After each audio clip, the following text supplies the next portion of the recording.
see? Cognition, brain. Yes, we do see. Yeah. Okay. So I don't know why, but okay, full screen. Yeah. Okay. Maybe I got. Yeah. Okay. So let's continue. But when something happens, please tell me. Right? Yes. Yeah. Okay. So now Descartes and the dualist, and now go to the Husserl. So can I continue? Yes, please. Okay. Yeah. Okay. So then Husserl is famous for starting phenomenology. He talks about phenomenological reduction. That is, he emphasized direct experience of objects by suspending a priori knowledge about the world. Also, he said that consciousness is always about something in the external world. So that is the intentionality of consciousness toward objects. So therefore, he starts to talk about not only about internal process of thinking of mind, but also that have something to do with outside external world, object in the external world. That is significant part. So then go to the Heidegger. Heidegger is a discipline of the Husserl, and he says that the experience of the world is not primary matter of consciousness, but rather practical and active engagement with the world. So he less emphasized so much talk about the consciousness, but the being is very important. So being in the world in terms of the relational structure among human and object in the world that he emphasized. For example, in his famous tale about the carpenter hitting the nail, there is carpenter, but that carpenter use hammer hit nails stuck in a piece of wood. In this way, all these things, carpenter, hammer, nail, those things exist in a relational structure. So that is a being in the world. So, and Merleau-Ponty, very famous for the embodiment philosophy. So he sometimes write that like a perception entails embodied action. So seeing is acting actually. Because of physical action to objects by seeing changes the objects. Because of the effects of perception to minds, seeing changes the subject also.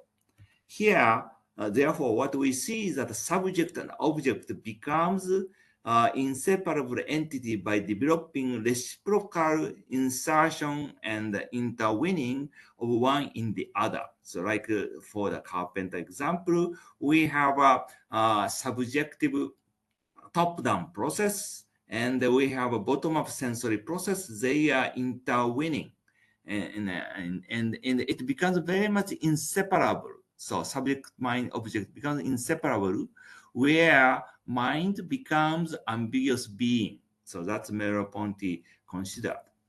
And finally, Francisco Varela, listen to his recent researcher, philosopher or researcher, neuroscientist. But he said that the consciousness is not a thing of or substance that exists in the brain or mind, but rather it is dynamic, the embodied process enacted by the organism in its interaction with the world. So yeah, by reading this, yes, Varela's idea is very much inheriting or extending the idea of Heidegger and Merleau-Ponty. So, and he started the approach so-called neurophenomenology, very end of his life. And that is he considered that conducting the research simultaneously on phenomenology, neuroscience, and nonlinear dynamical systems, that is very important. By doing that, he considered that the reality of the consciousness emerges through the mutual constraint among each other. So that is very important, I think.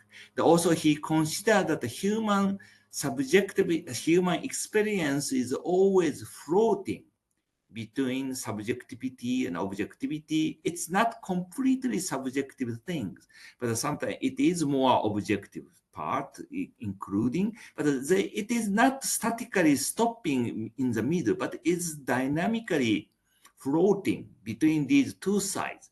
And in terms of this, he says that the sense of groundlessness is very important. It cannot be grounded to anywhere, floating. So That is a very interesting idea, I think.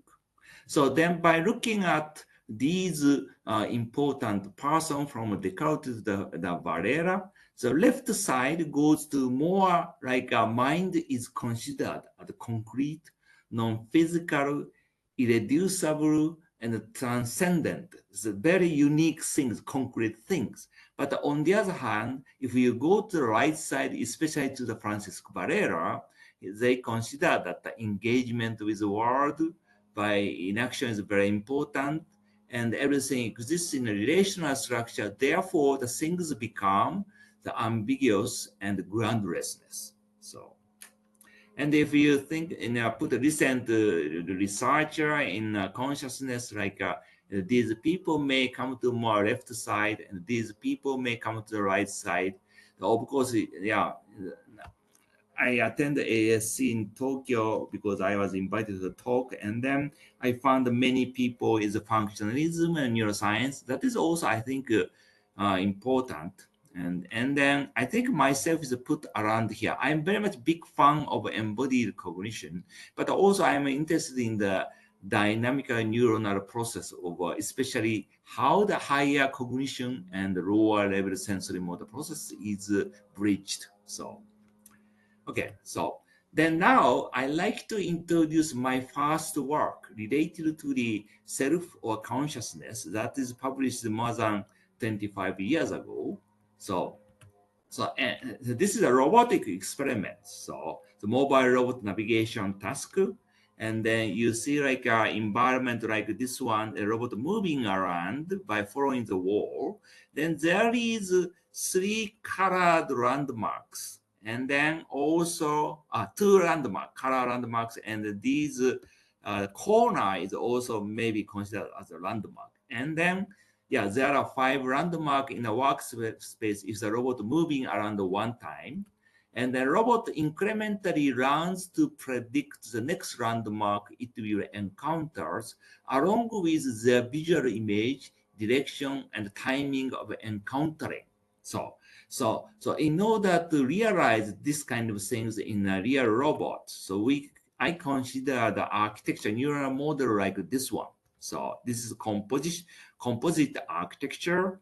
And then the lower level, we have something like a pathway that is represented by a Hopfield network. It's learning and perceives a visual image using associative network.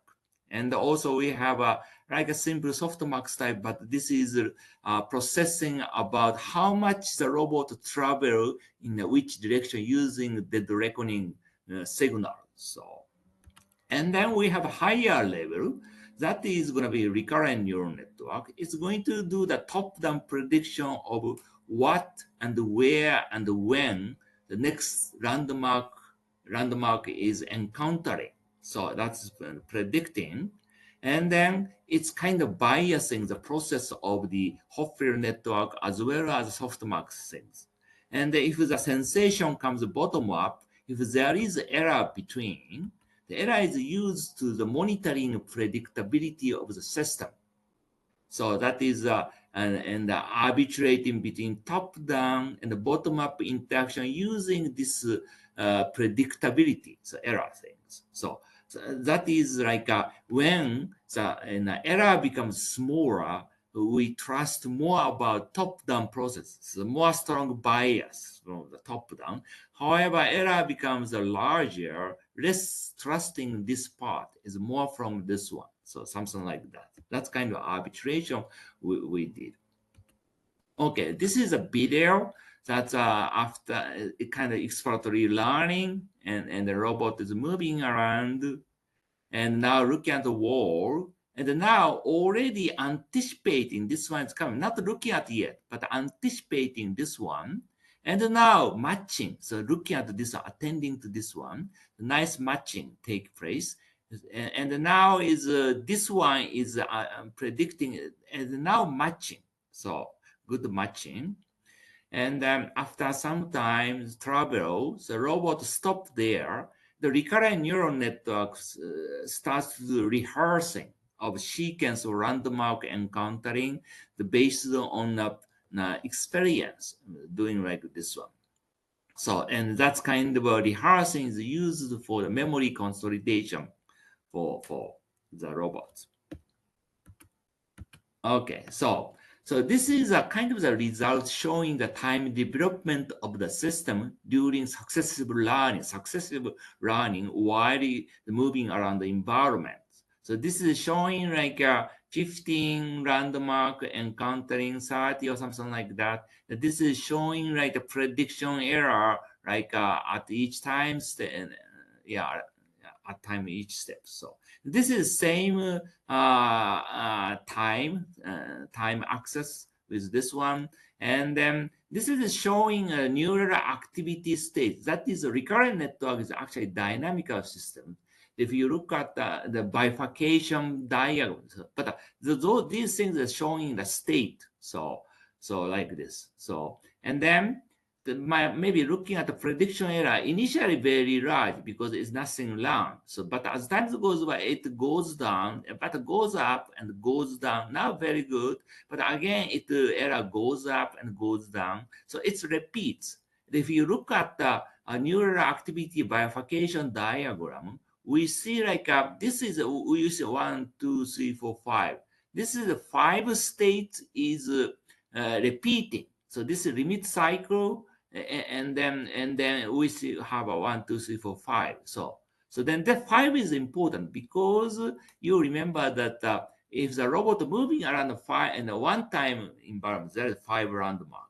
But this kind of representation is broken here in a large error, and then back to here, and then broken again. Here we see the chaotic attractor generated. So non-periodic sequence generated. So then what we see is kind of a here period 5 and the low error prediction error. In that time, we call predictable phase. So and then when I plot the robot trajectory, it becomes quite stable, repeating.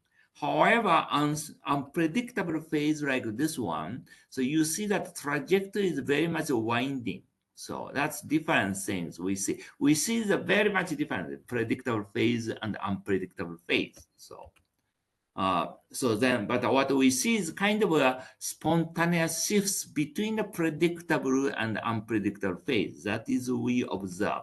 We repeat the experiment again, and we see the same things happen. So like this.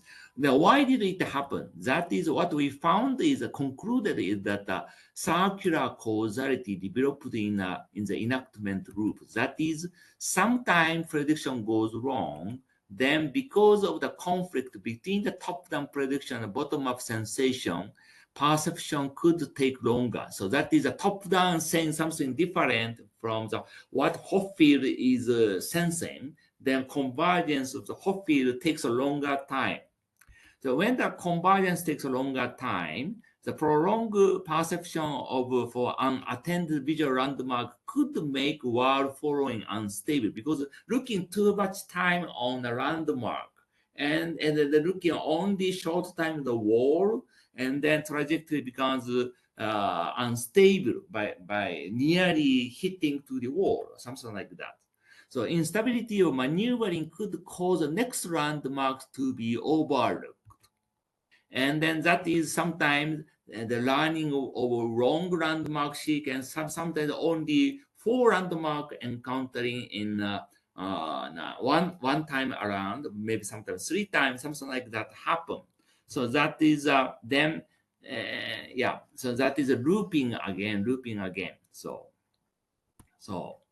and then what we see is that the kind of indeterminate, because sometimes prediction goes back. So that is because if the prediction error accumulated too much, we're going to relax the system by putting less emphasis in the top down, then more fairly receiving sensory inputs and the recurrent network run again. So then that case is that more matching take place. But if the matching goes and after some time this kind of things happen again. So So then what we saw is that indeterminacy develops because of the circular causality in the manifold. The two types of vector flow coexist. One for the convergence by minimizing the error. So that is we put the motivation system to try to minimize the error. So one side. But however, the other side, the divergence due to the circular causality by embodiment. So that's two vector flow coexist. That's why unsteady phase and steady phase is intermittently transits. So that's kind of things that happen. So then now I come to the discussion of structure of the consciousness. We have a top-down, bottom-up interaction. And then we see that predictable and unpredictable things is a transit spontaneously or intermittently. And then first, maybe we try to and interpret this part, predictable phase. Predictable phase is that something similar to what Heidegger talks about. So when everything, so about this is a tale about the carpenter. When everything goes smoothly and automatically in the hammering of the carpenter, the carpenter, hammer, and the nail constitute wholeness, non-separated things. So that is kind of everything goes automatic and then smoothly and less conscious. That is the unconscious state, my interpretation. And then on the other hand, when something goes wrong with carpenter hammering, means hitting the nail and the nail jump up, then the independent existence of the object, that is the objects and the hammer and the subject in the carpenter appears. So that is something like a unconscious, it becoming conscious, first time becoming conscious about the self and the objects in the moment of the breakdown. So that is something we consider. Okay, so then we have an intermittent transition between unconscious and conscious phase emerges by means of indeterminacy developed. So then this structure is, I think, very important. Not just looking at the conscious, what is consciousness or what unconsciousness, but the important thing is that there is underlying mechanism or structure by which consciousness emerge out of unconsciousness. And the consciousness disappear to the unconsciousness. This kind of mechanism. So that is I'm talking about indeterminacy developed in by the circular causality. That is underlying structure of the consciousness. If we can say something like that, then this kind of things can explain alternation of resting in perching in the bird life. So William James talks like a consciousness, unconscious is like a bird life. So this kind of things can be accounted. So okay, so now I go to a little bit advanced about provide a brief overview of predicoding the active inference followed by my experiments things.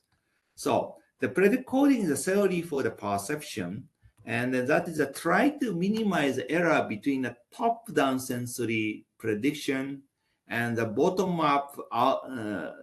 bottom-up sensation reality by inferring the latent state. So optimize latent variable so as to minimizing the error. So when the error is minimized, the perception is achieved. That is a way to think. The active inference is actually the theory for action generation. In this case, the system trying to minimize the prediction error. So in this case, prediction error is actually like a preferred sensation and the predicted one in terms of the goal direct planning. So minimizing prediction error by changing sensory inputs by adequately acting on the environment. So that is more involving acting. So planning about action sequence, which could achieve desired, preferred sensation. So then these two are not separated process as action and perception make a loop through the environment. So then this is the idea of a predicoding active inference, and then developed by those people, and then myself have been worked on something similar, analogous idea to the predicoding active inference, like a relatively long time. I'd like to introduce the basic idea. So now I have worked a long time on recurrent neural network, especially like a hierarchically or layered stacked recurrent neural network. And then characteristic of this recurrent network is that higher level is slowly operated. The time constant of neural activity is large. So in higher level, but the lower level, peripheral level, time constant much small. The fast time scale is operated neural activity. In this case is that we consider maybe this side is more proprioception or movement related, and this one is more about vision. So, and what we consider is that in the higher level, intention for acting the environment generated. Then that intention is going toward downward, the top-down process. And that top-down process entails prediction about how joint angle or body moves. That is the proprioception, the change of the body. And the other side is that if I move in that way and acting on the environment, how the visual sensation change in time. So this kind of thing, top-down things counts.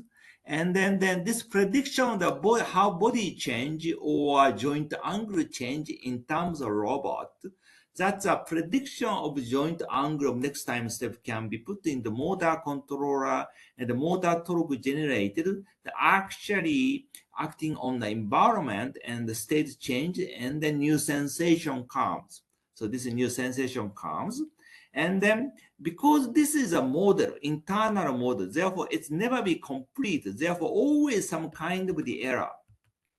The error is going to be the bottom up, and we have a top down, bottom up conflict could be there. So then the system is trying to minimizing the summation of those things, error in output, error prediction error, and a conflict in top-down, bottom-up in each layer. So those things is going to be minimized by changing by changing the intention, updating intention, and the other is by changing the way of the acting. So that is the one side, the mind state is changed by minimizing these error or free energy things. And the other side, the world state is changed. But how these two changes? So that depends on the way of dense interaction between these two. So therefore, we want to clarify the mechanism by analyzing the phenomena through the synthetic robotics experiments. So, by the way, so my old days like these things, and we use deterministic recurrent neural network, like Elman network, Jordan network, something like that. So then probabilistic modeling people say that in order to deal with the noisy nature of the robots, and the formal probabilistic modeling might be necessary. But deterministic dynamic systems people say that any probabilistic sequence can be imitated by deterministic chaos. That is symbolic dynamics theory or something like that. So, and then these two groups don't discuss so much. So but there's a gap between the probabilistic modeling and the deterministic dynamic modeling. And then how can we bridge the gap between these two? Then when I first time got to know about free energy, like 15 years or something like that, and then I saw that this is a way to resolve the gap. And I saw that so maybe then we can explore what is a probability means. the origin of the phenomenological origin of probability, so that we might be able to address that, I consider. Under this motivation, we worked on a recurrent neural network based on the free energy, and developed such model with my students in something called PVRNN. So this is my student in Ahmadi. Okay, so then I like to introduce our model in a PVRN. So then PVRN is that by equationally, like this is going to be, so it's the learning or goal-like planning or inference. So everything what we're going to do is kind of minimizing the free energy. So I don't explain the detail about this one, but then this free energy has the two terms. One is the accuracy term. That is minimizing prediction error. We want to minimize prediction error here. And the other is the complexity term. That is scale divergence between the posterior and given with sensation, and the posterior, approximate posterior, and the prior. So what does it mean? So this one is intuitively that is the gap gap between top down and bottom up. We want to minimize the conflict between these two. So in post and prior and post top down bottom up things. So we want to minimize all of them, and then especially we put some parameter called meta prior weighting the complexity term, and then so I'm gonna explain about meta prior things later, but we put this kind of thing. So now we look at the graphical model. So one layer PVRNN. And we have this is a time goes like this: step 1, step 2, step 3. The Z is probabilistic random variable, and then we have the pair of the prior and the posterior. P is prior, Q is posterior, and both are represented by the Gaussian distribution, mean and sigma. So this is a multi-dimension. So and then this part of the idea comes from the Chung, the sequence of Gaussian prior, so that he developed, and we use that idea. So then we have the posterior. So now how posterior posterior computed, I'm gonna explain later. Anyway, so this posterior is going to be mapped to the deterministic latent variable D, and this one is mapped to the Y is the next time step prior, providing a top-down bias for the next time step. And the other is that predicting or deconstructing the sensation. In case of the learning, we have a sensation, observation of this one, that we want to minimize the error between this prediction or deconstruction with observation. If there is error is bottom up and coming to the flowing to this posterior part. That we want to adjust this posterior in the direction of minimizing the error. That is this term. But also we want this posterior and the prior looks similar in terms of minimizing complexity term. So both are necessary. Through the iterative computation, we obtain the optimal posterior at each time step as well as synaptic weights. That is learning. So, and again, I say that setting of the W during the learning affects the development of interrepresentation in learning. That is, I'm going to explain later. So, and the trained network is used for the online inference of the past, prediction of the future, as well as the goal-like planning generation. So this is, again, time goes like this one. This is now. So then, and this is a past window. This is a future window. Now what we're going to do is that for the past, we have a kind of a window is going to be the top-down process. They try to deconstruct the observation. If there is error is bottom-up, and then modifying, updating, optimizing posterior by minimizing free energy. Okay, so why are we going to do that? That is because that is a way to situate latent variable to the current history of sensation. So once situated, then robot is optimally predict about the future. This is a future prediction things. So, but in order to do that, we need iterative computation of backpropagation through time in the window. It's costly computation, but we have to do. So, and then after 100 iterations, something like that, then one sensory motor step, 100 millistep in our case, mostly, that proceeds. Then we do again this kind of things now, and optimizing the past, posterior, and predicting future. Sometimes we provide goal. So this is a goal you're going to achieve. And then in order to achieve the goal in terms of sensations, this is preferred sensation. If you got the error between what you predict, the error is backpropagate again, update posterior in the future so as to minimizing error here, and also posterior prior complexity terms minimizing, and a lot of computation goes on, and this error is flowing to the past window also.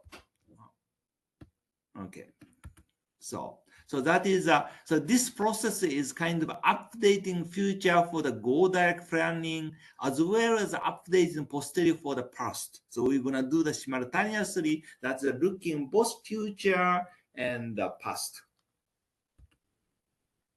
So I said that the W is very important in learning. So therefore, I'm gonna do some simple experiment before going to the robotic experiments.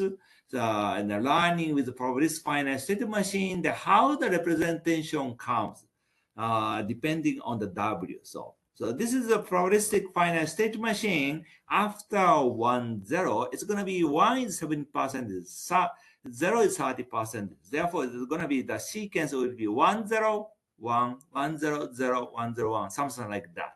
They're using this one is training this PVRNN with a different W, meta prior W, large and small. So this is the result of the training result. This case is a large W, this is small W. So then, but first look at the output, what this networks generate after the training. Out autonomous generation. So then this looks like 101, 101, 100, 101. So it looks like following this probabilistic finite state machine. Then we now look at the latent value of the prior, maybe the sigma. This is what is sigma. So that is, so this is a prior and latent variable Z of prior. It goes like this. And this value is almost 0. So that is, sigma is 0 means that it's deterministic. It becomes deterministic.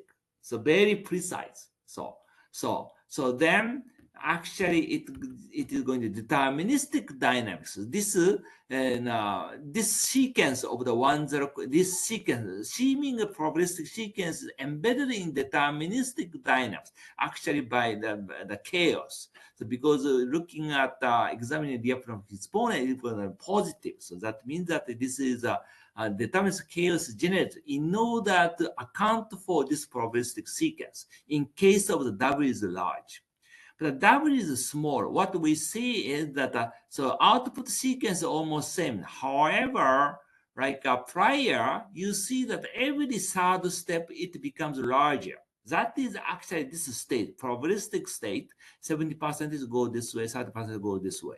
So this is small, small, and large. So this is actually by changing stochasticity, and then probability is generated. So that is in this case, sequence of this one is embedded in stochastic dynamics. So what we see is something like by changing meta prior, training with the same pattern. However, if you set large W, it goes to the high precision prior, a small sigma, the deterministic dynamical system. On the other hand, if you set small W, low precision prior, large sigma, and it's going to be probabilistic. So what does it mean in terms of embodied cognition of this one? So which aspect in human embodied cognition can be accounted by this W-dependent structural development shown in the PVR? Right? I'm going to explain this by showing what my student Nadine did in the experiment of robot-robot imitative interaction.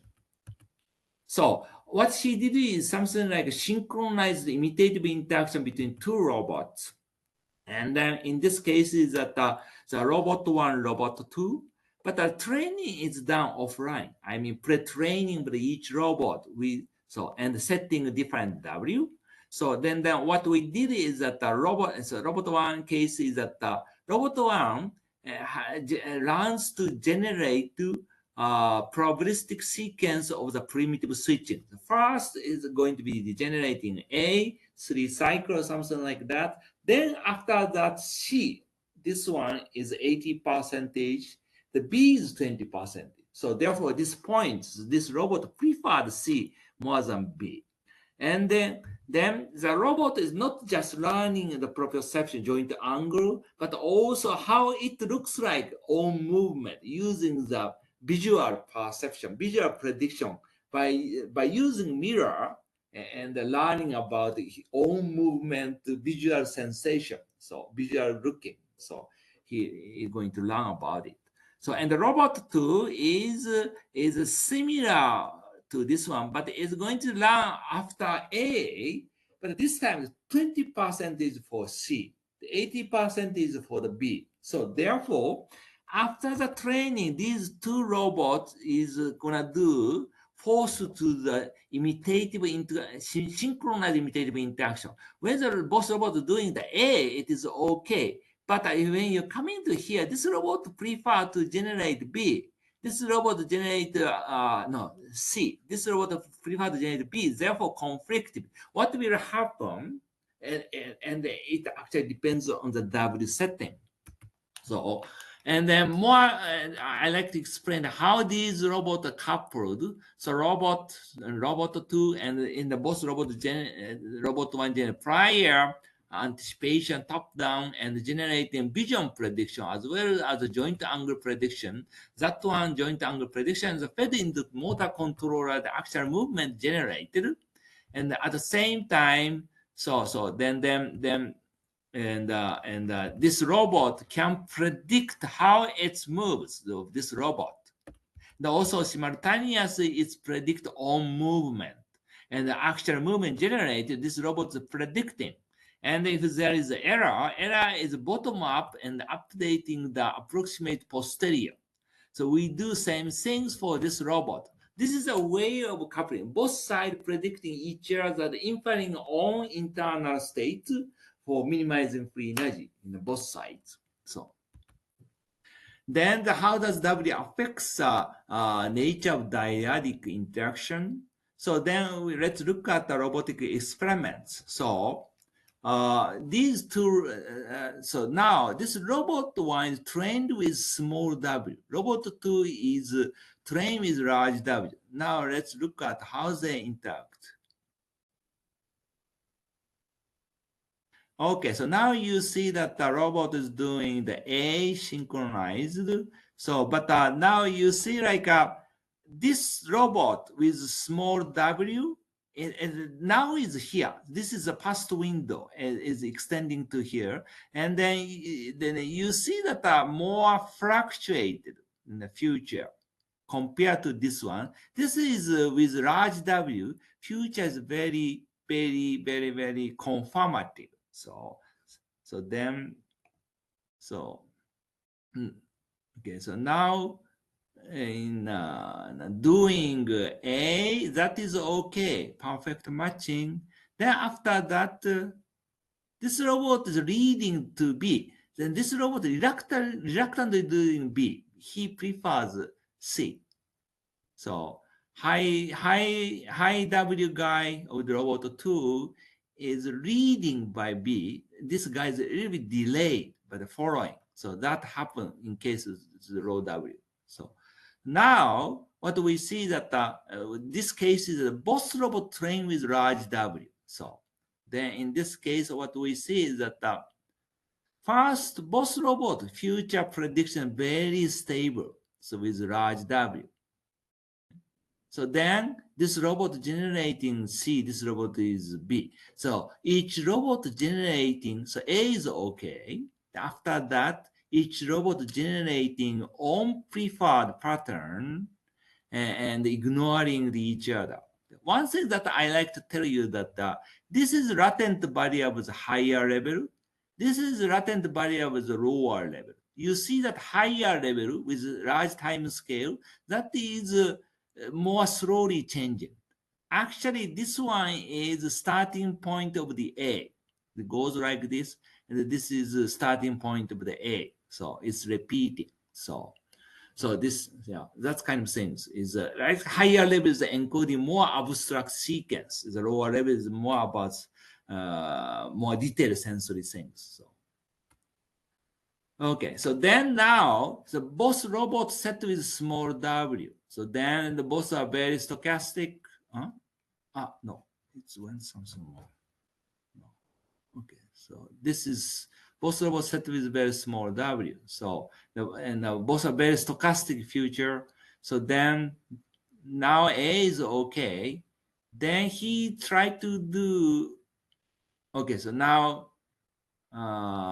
coherent with C, synchronized with C. So, but sometimes this robot becomes synchronizes B and C. So it's kind of take place in this more stochastic interaction. So that's what we found. So, and summarizing this is that so when this robot set with large W, this robot is set with small W, what will happen is that this robot with large W, we have the prior is high precision prior, very small sigma, and then this is sensation, and therefore posterior, infrared posterior is attracted by the prior. So this is very strong. That's why this robot is generating own behavior by following the prior. That's a top-down own intention with ignoring sensation. In case of setting with very small W, the large is a low precision prior, large sigma. That's why posterior is attracted by sensation. That's why this robot is generating behavior by following sensation, by attracted by this robot. So that is sensory affordance more. So therefore, this robot becomes a lead and follower. This robot becomes a leader. So, and now we're going to come to the topics of the shifting W during the interaction. So what we did in our study, as Nadine's study, W was set in the training phase, and it doesn't change. It doesn't change after that. So then can we arbitrate the top-down, bottom-up process of an agent by shifting W during the interaction? So that is, can the same individual become active or passive by changing W depending on situation? The previous experiment is once W set is large, that robot becomes very active. And then W set with small, very passive. It won't change. But it is usually human change, depends on the situation, right? So that kind of aspects. My student, Wataru, show that, yes, we can do this kind of switching.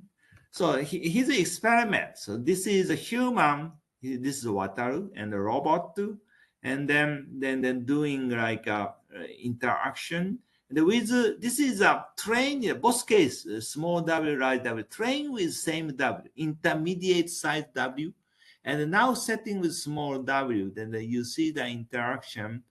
So when this person switches the movement for the higher to lower, robot following very nice, smoothly. So that we see. So this is error regression window and the future prediction, like these things. In case of setting large W, and then it's a bit difficult to say, but is you see that the robot initiating switching rather than human, but it's subtle. But is a robot actually initiating? But if you so analysis shows something like that.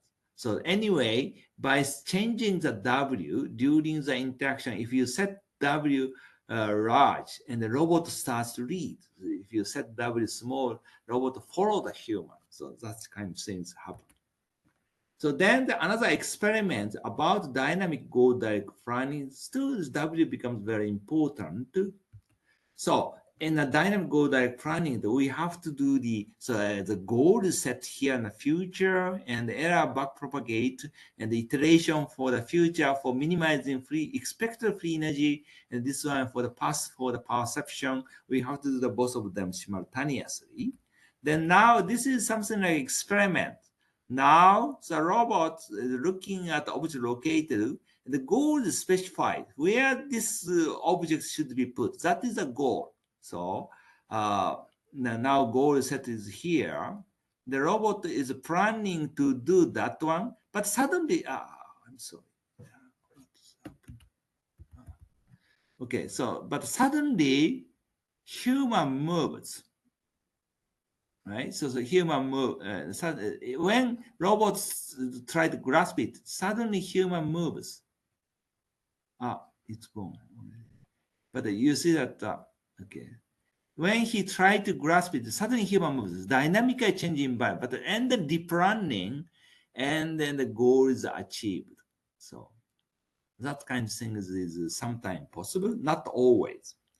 And then sometimes what happens is something like this. So that this case is that the goal is here and the robot is going to grasp it. So it's grasping. Then human is interfering, dropping the object. So interfere.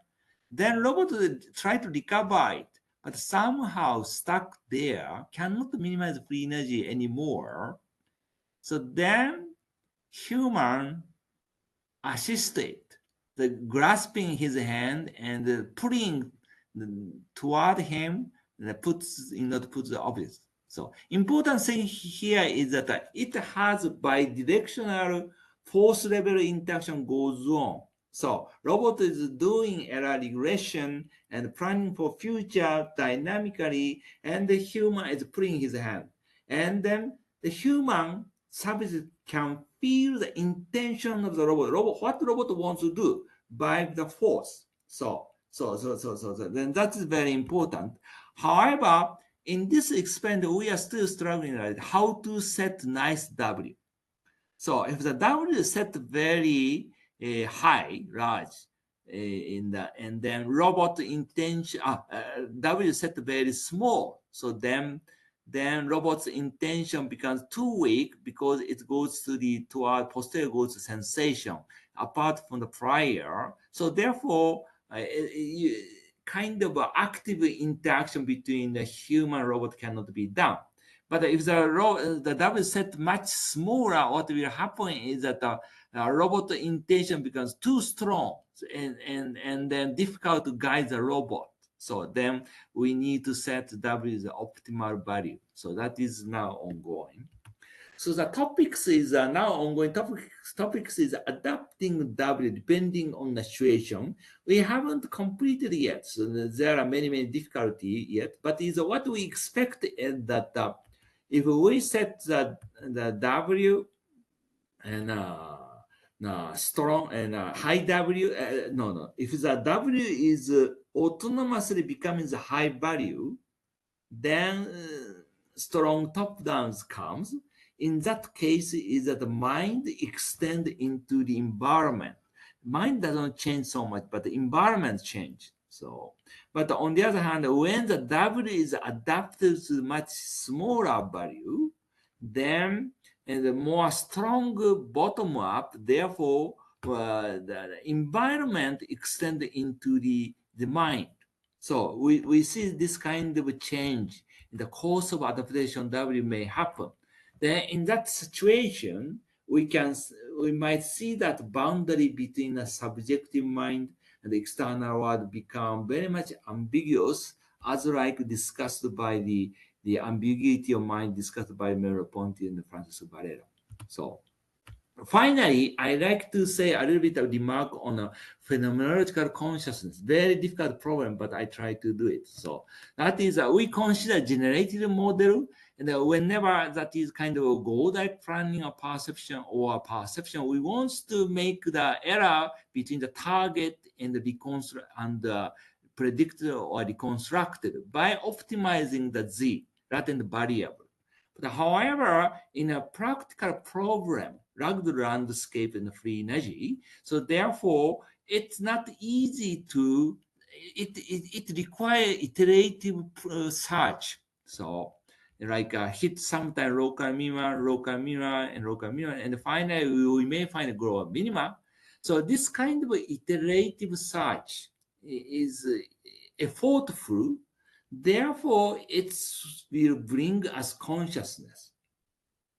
On the other hand, if the task is simple and then not trapped by any local minima, suddenly it immediately goes to the global minima, then we won't experience, we won't have consciousness because there's no effort, not effortful. It's like the skilled typewriter can correct mistyping unconsciously. That is well observed things like that. So, and the other things is that the courier. So that is, we can say similar things. Is that okay? So the system in all the system try to reconstruct actual sensation by the searching the latent variable. However, always some residual error remain because internal models never be complete. At the moment when some details cannot be reconstructed, also trying to do a lot of effortful things, right? But still, some detail cannot be reconstructed. In that moment, we feel about actuality in a target sensation. Actuality we feel because we cannot achieve it. So then, yeah. So then we can say that is that we might think that blind sight patients cannot experience visual qualia because it's less likely to have a top-down predicting process. Without top-down predicting process, there is no error. Therefore, we cannot experience the qualia of a target object.